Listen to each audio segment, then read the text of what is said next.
Assalamualaikum warahmatullahi wabarakatuh. Kali ini saya akan menjelaskan tentang studi kasus yang diberikan oleh pihak dosen dan terdiri dari 4 soal. Yang pertama itu sebuah perusahaan PT Cyber Solusi Bangsa ingin membuat server aplikasi untuk melayani 5.000 user dengan model memisahkan web server, database server, serta server penyimpanan data atau object storage. Bagaimana solusi yang Anda tawarkan? Dan berikan gambaran topologi, perhitungan biaya, IP address, dan konfigurasi port pada server. Ini adalah jawaban yang saya berikan. Pertama itu arsitektur 3 lapis, yaitu menggunakan arsitektur 3 lapis, 3-tier arsitektur. Terdiri dari lapisan presentasi web server, lapisan logika bisnis aplikasi, lapisan data database server, dan object storage. Yang kedua itu skalabilitas dan redundancy. Itu menggunakan beberapa instance untuk setiap lapisan untuk memastikan skalabilitas dan redundancy. Load balancer untuk mendistribusikan beban antara beberapa server dan aplikasi server.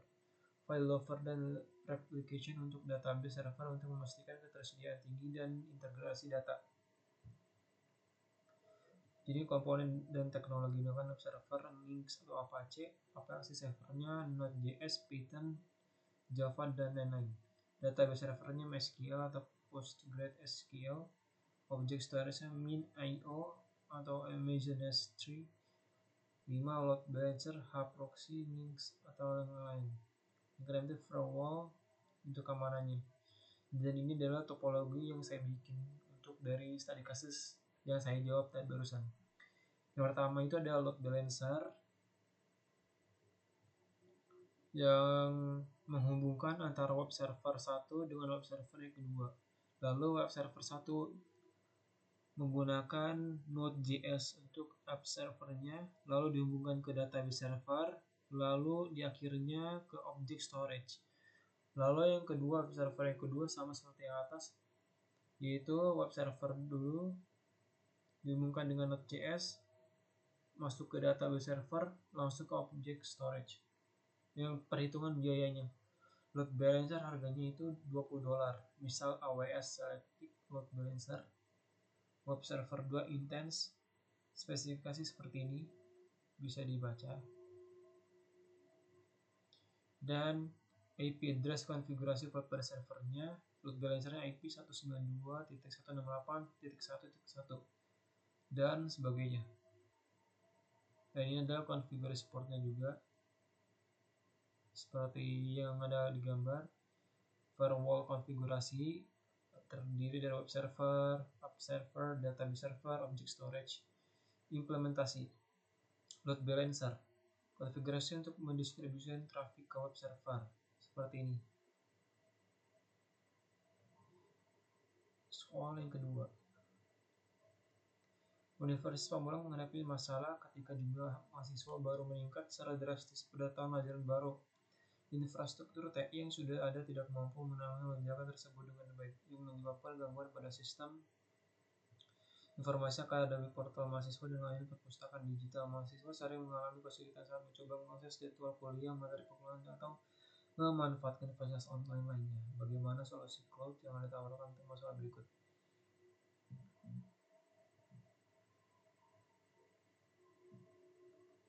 Jadi di sini jawaban nomor 2, solusi untuk cloud Pamulang.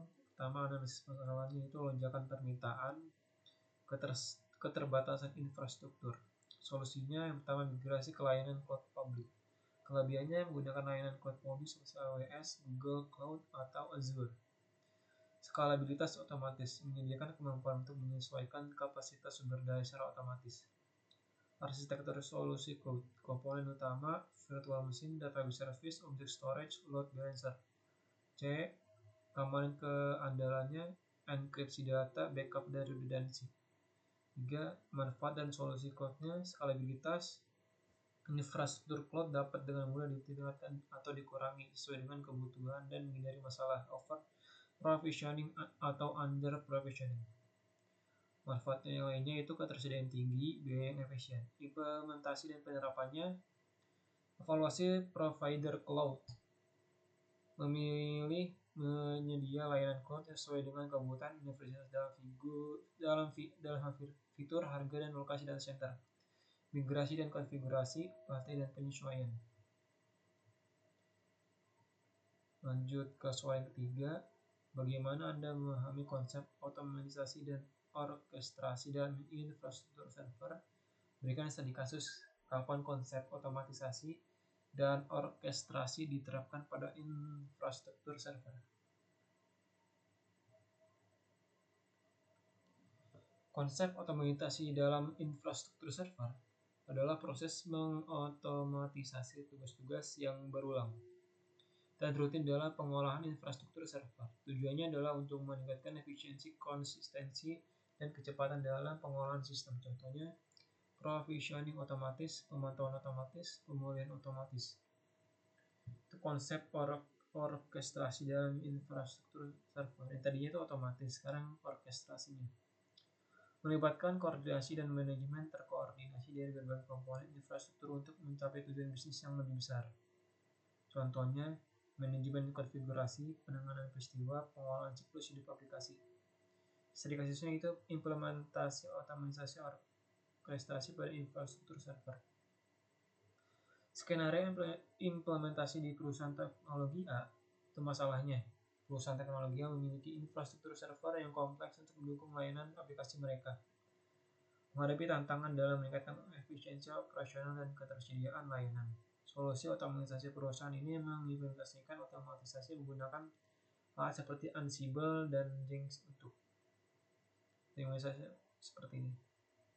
Solusi orkestrasinya untuk meningkatkan koordinasi dan manajemen sistem mereka menggunakan platform orkestrasi seperti Kubernetes untuk mengelola kontainer dan layanan aplikasi secara otomatis. Manfaatnya, dengan menerapkan otomatisasi dan orkestrasi, perusahaan teknologi A berhasil mengurangi waktu penyebaran aplikasi, meningkatkan ketersediaan layanan, dan mengoptimalkan penggunaan sumber daya infrastruktur mereka. Soal yang keempat, sekaligus soal yang terakhir, yaitu sebuah perusahaan asuransi yang beroperasi di Indonesia membuat infrastruktur server mereka di Turki. Di dalam server mereka berisikan informasi data nasabah warga Indonesia. Bagaimana pandangan Anda terhadap hal tersebut berdasarkan regulasi yang berlaku di Indonesia? Oke. Latar belakangnya, perusahaan asuransi beroperasi di Indonesia telah memutuskan untuk membuat infrastruktur server mereka di Turki. Regulasi data Indonesia yang pertama, Undang-Undang Perlindungan Data Pribadi atau UDP. Bisa dilihat seperti ini. Mengatur tentang perlindungan data pribadi, Indonesia mencakup pengumpulan, pemrosesan, penyimpanan, dan transferasi data. Jadi di sini saya akan biasa secara singkat saja. Bila ingin mengetahui secara lengkap bisa dicari di Google, ada banyak banget referensinya. Yang ketiga, analisis pandangan atau tingkat perlindungan data Turki. Seperti ini. Perusahaan perlu memastikan bahwa Turki memiliki regulasi perlindungan data pribadi yang setara atau lebih baik dibandingkan Indonesia. Jadi itu tidak boleh turun atau regulasi itu tidak boleh turun dibandingkan dengan Indonesia. Kedua, izin dari Kementerian Komunikasi dan Informatika. 3, persetujuan dari subjek data. 4, kepatuhan terhadap UU PDP. Bisa dilihat seperti ini. Rekomendasinya, yang pertama, evaluasi kebijakan perlindungan data di Turki. Konsultasi dengan Kominfo. 3, mendapatkan persetujuan nasabah. Yang keempat, penguatan keamanan data. Mungkin itu saja yang saya bisa sampaikan.